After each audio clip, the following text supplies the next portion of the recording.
Olá pessoal, nos vídeos anteriores eu comentei particularmente sobre a ascensão do nazismo, sobre a Segunda Guerra Mundial e tudo aquilo que aconteceu na Alemanha naquele período para que desencadeasse nesse conflito.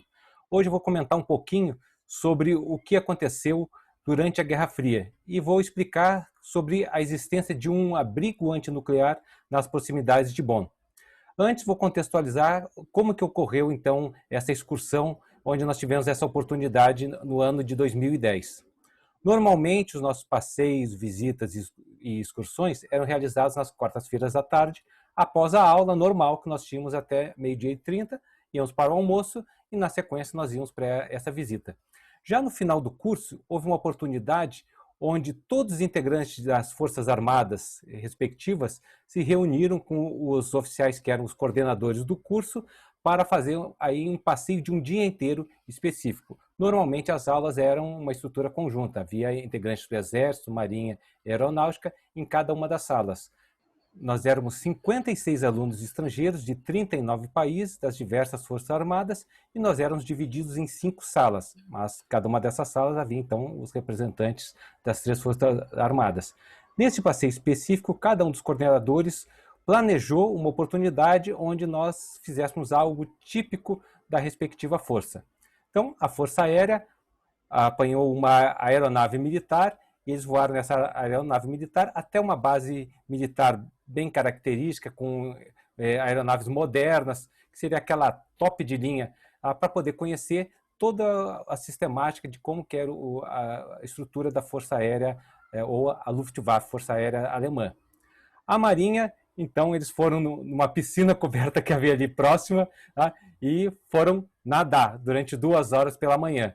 O próprio companheiro lá do Exército, que era o nosso coordenador, ele falou, não, o responsável lá da Marinha, ele é meio preguiçoso e não quis planejar nada. Então a Marinha, infelizmente, não teve um passeio interessante. E nós, como bons militares do Exército, fizemos algo típico. Foi planejada uma marcha a pé.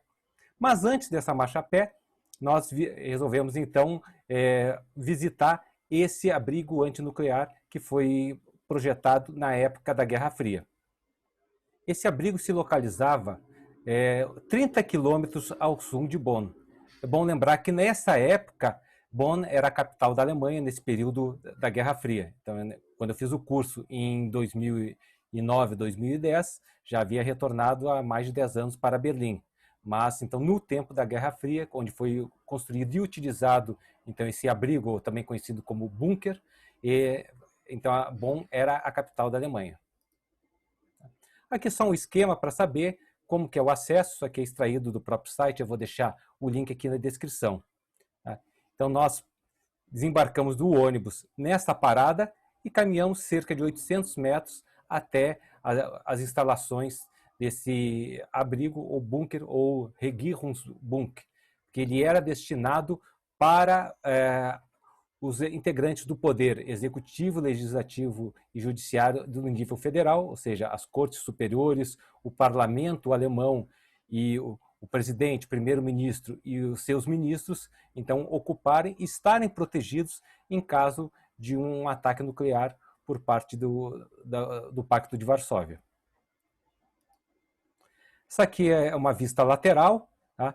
A construção foi realizada no período de 1962 a 1971. Mas a base dessa estrutura ela já vinha desde o início do século XX, a partir de 1903, onde foi planejado que seria uma ferrovia que passaria subterrânea até a França. Então, lembrando que nós estamos em Bonn, ou seja, a oeste do Rio Reno, já próximo à fronteira francesa. Então, era uma opção que foi pensada na época. Já na Segunda Guerra Mundial, foi então utilizado como um depósito ou um paiol para as bombas voadoras V2. O próprio pessoal que ficava nos campos de concentração próximos foi utilizado como um trabalho escravo para escavar e aí armazenar então esse armamento que foi utilizado com sucesso, com causador de várias baixas de vidas humanas no decorrer da Segunda Guerra Mundial. E aí sim, nesse período de 1962 a 1971, é que foi feito a construção efetivamente desse abrigo nuclear. Essa aqui é a entrada, hoje então é um local também considerado um centro de documentação, além de ser um museu, um local onde é uma oportunidade de você visitar. Então essa é uma característica desses locais na Alemanha. A documentação ali é disponibilizada para a pesquisa daqueles que estiverem interessados. Essa aqui é a entrada, então essa entrada, essa porta aqui blindada, segura, é aquela que realmente protegia, tinha capacidade de proteger da radiação e do impacto até um certo número de teratons, sei lá quanto que seria, mas foi considerado como algo bem seguro naquele período. Então havia mais de 17 quilômetros de túnel. Esse aqui é um croquis, tudo isso está na página que eu vou colocar no link da descrição, tá? Onde toda uma estrutura estaria ali para garantir que, no caso de uma catástrofe nuclear, aquela elite política dos poderes executivo, legislativo e judiciário tivesse condições de participar de uma reconstrução do mundo ocidental, da reconstrução da Alemanha, a garantia de que uma estrutura mínima de governo conseguisse funcionar após então esse período. Aqui nós vemos esse aspecto dos túneis, todos os acertos, a espessura das portas, todo o controle, toda a estrutura elétrica, hidráulica que foi montada, onde garantiria a sobrevivência do pessoal em caso dessa catástrofe. Esse aqui é o traje que seria utilizado, havia toda uma equipe de apoio, além, é claro, então, dos representantes dos poderes federais. Havia essa equipe de apoio, a equipe de estrutura, claro, os secretários, os auxiliares, a equipe de manutenção, a equipe de segurança, a equipe de logística, a equipe inclusive de confecção de alimentos que teriam que ter a capacidade para continuar operando naquele período. Então, nós temos aqui uma estrutura do centro de comando e controle, da onde seria acompanhada a situação, com seus meios de comunicação, com as suas cartas de situação, e havia 900 estações de trabalho para que fossem operadas, então, nesse período. Havia capacidade, então, de abrigar 3.000 pessoas e elas seriam capazes de sobreviver, teria suprimentos para elas por um período de até um mês. Nós vemos aqui, então, na área de visitação, as crianças operando os equipamentos, sempre as coisas lá são colocadas de uma forma interativa, não apenas para ver de longe, mas algo que você pode mexer. Aqui no Brasil a gente tem o costume, olha com os olhos, não mexe que vai estragar. Mas lá a ideia dos museus é que seja o máximo possível proporcionada essa interatividade, para que a gente compreenda, a gente se coloque no lugar daquela pessoa que viveu ali naquele período. E aí, a pergunta que eu fiz, né?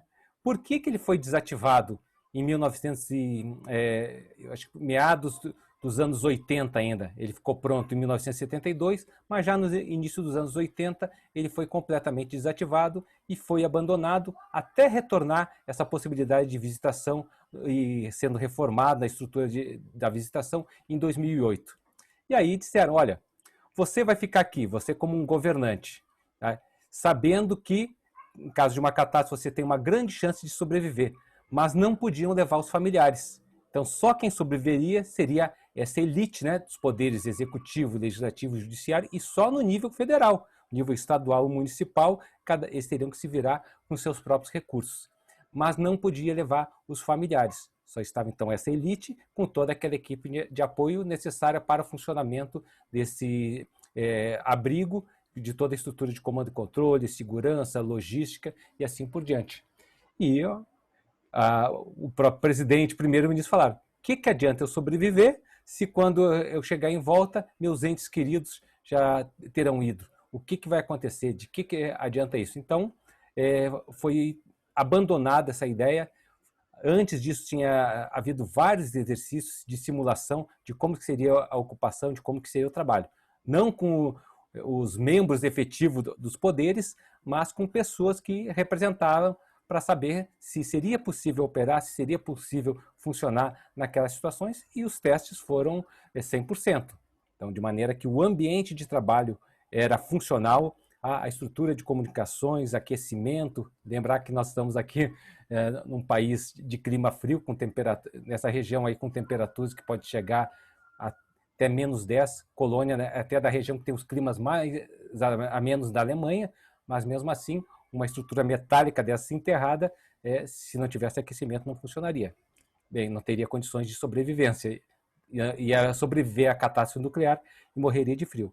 Então a estrutura foi realmente operativa, foi funcional, tá?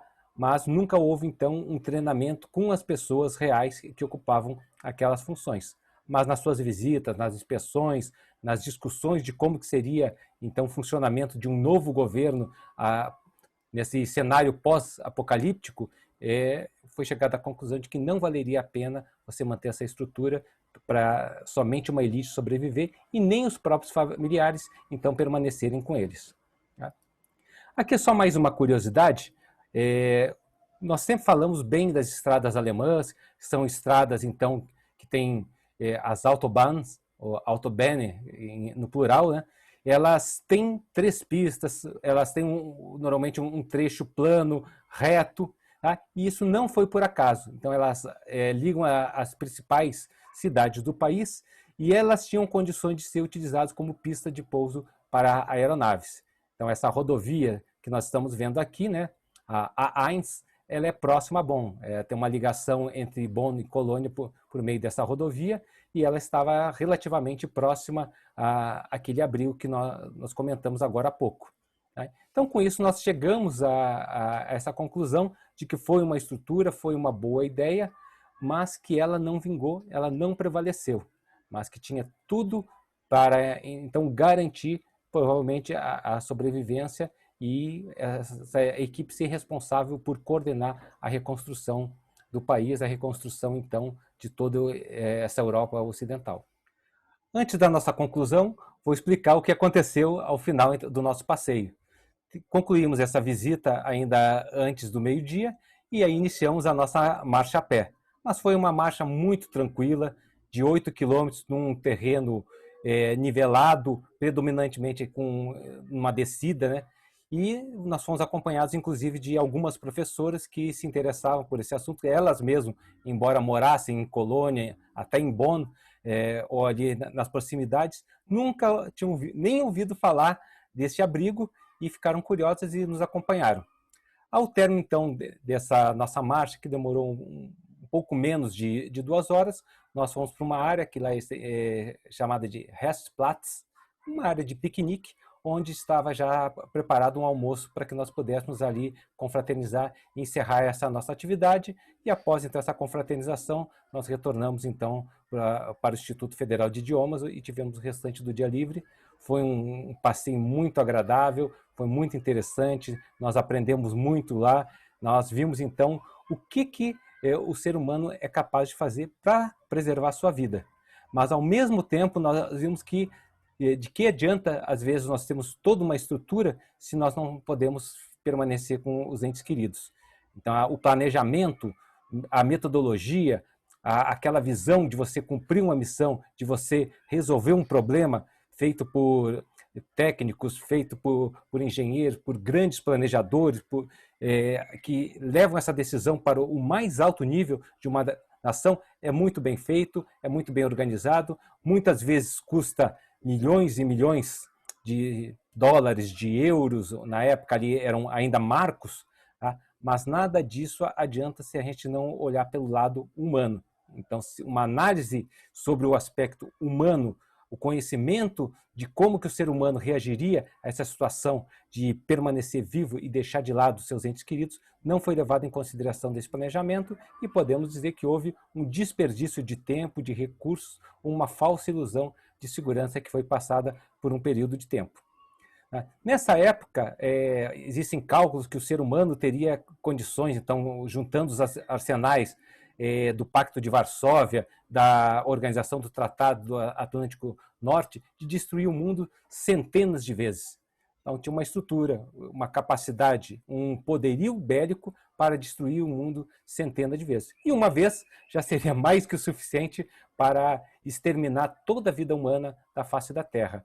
Mas, na realidade, isso não cabe ao homem decidir como e quando que haverá algo nesse sentido. isso tudo eu creio que está nas mãos de Deus. E se nós olharmos na Bíblia, fala que no final de tudo haverá um novo céu e uma nova terra. Aí sim, com a presença de Deus, que esse Deus, ele enxugaria dos nossos olhos toda lágrima, que ele estaria conosco, que a sua luz seria então aquilo que iluminaria todos aqueles na sua presença. E nós vemos o próprio Jesus falando mais uma vez: está consumado, eu sou o alfa e o ômega. Então não cabe ao homem decidir ou o homem planejar uma destruição com seu poderio bélico, que isso está nas mãos de Deus, está no plano de Deus, e aquilo que eu confio e aquilo que me dá até uma tranquilidade, uma garantia de que todo o nosso esforço, tudo que nós temos trabalhado, tudo que nós temos vivido, aprendido, desenvolvido com as nossas famílias, passados para os nossos filhos, é o que vai fazer a diferença